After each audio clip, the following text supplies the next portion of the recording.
លតាំងសើក្នុងព្រៃហាត់ព្រៃហោរត់ថ្ងៃមកដល់កំពង់សោ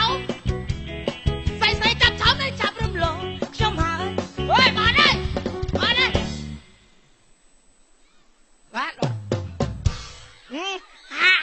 ហៅអញថាបងចើមអញឃើញជេរអញមួយថ្ងៃនៅក្រោយសង្ហាសង្ហាអញថាងាប់មែនចោលហើយណា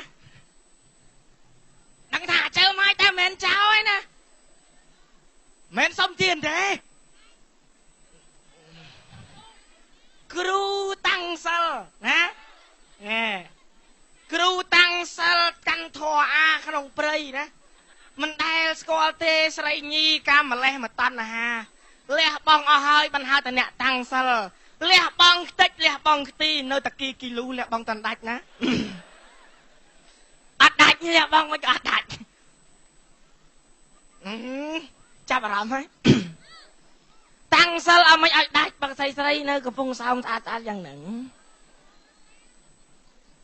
តើមានសង្សារទេឥឡូវមានអាកូនសិស្សមួយប្រហាត់វានោះអាគ្រឿននោះតាណាគ្រឿនអើយជាផ្លូវប្រុសស្អាតទៅហើយត្រៀមដុំថ្មស្បែកជើងកុសក្បាលគ្រឿនប្រុសស្អាតមុខមើលអន្ទះបាញ់ប្រុសស្អាតកប់ក្នុងអាចគោយូរហើយជើងក៏ទៅនេះទ្រុកាត់ជើងចោលហើយឯងមកស្គងដួកឡើយណាហ្នឹងធ្វើអស់អាក្រក់ប៉ុណ្ណឹងធម្មតាយើងមនុស្សស្អាតធ្វើអាក្រក់វាពិបាកណាស្រីកំពងសោមឈរផោមទៀតហើយខ្យល់បងល្វើយស្គាល់ហើយក្លិនស្រីបងអ្នកស្វាយរៀងខំមកស្ទូចត្រីមិនគួរណាថ្លៃអូនផោមលឺដូចកង់ឡានខ្ទុះអូឈើទៀលកុំដៀលកុំជេធ្វើមិនដាច់មៀងមេ